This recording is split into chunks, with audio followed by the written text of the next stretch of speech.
نحمده ونصلي على رسوله الكريم أما بعد فأعوذ بالله من الشيطان الرجيم بسم الله الرحمن الرحيم إن تصبروا وتتقوا لا يضركم كيدهم شيئا صدق الله العظيم খেলাফত মজলিস 30 সাল শাখা কর্তৃক আয়োজিত আজকের এই ইফতার আলোচনা সভার সম্মানিত সভাপতি বিশেষ অতিথিবৃন্দ খেলাফত মজলিসের বিভিন্ন শাখার নেতৃবৃন্দ বিভিন্ন ইসলামী দলের নেতৃবৃন্দ এবং সুধী সমাজ সাংবাদিকবৃন্দ সকলকে আমার পক্ষ থেকে আন্তরিক ধন্যবাদ জানাচ্ছি। আজকে এমন একটি মুহূর্তে খেলাফত মজলিস যুগোপযোগী এবং যুগান্তকারী একটা আওয়াজ তুলেছে। সে আওয়াজটি হলো বিভেদ নয় ঐক্য, কল্যাণমূলক রাষ্ট্র চাই আমরা। বিগত দিনগুলোতে আমরা দেখেছি যেই তন্ত্র মন্ত্র দিয়ে রাষ্ট্র পরিচালনা করেছে তাহা শুধু মানুষের হাহাকার, মানুষের প্রতি জুলুম নির্যাতন ছাড়া আর কিছুই পাইনি।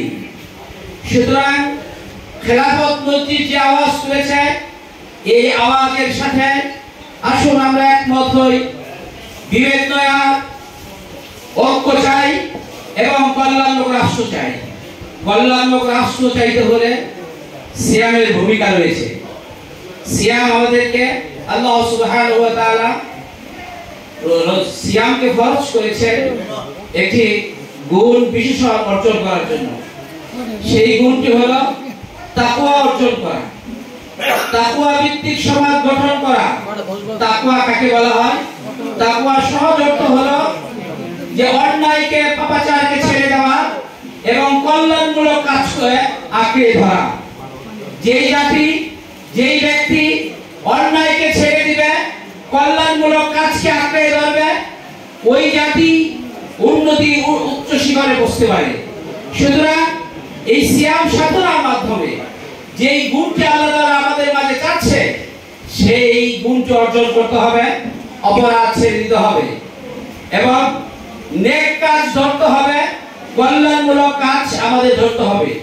এর ভিত্তিতে ব্যক্তি সংশোধন হবে, এই ব্যক্তির মাধ্যমে সমাজ সংশোধন হবে, সমাজ সংশোধন হয়ে গেলে রাষ্ট্র সংশোধন হবে।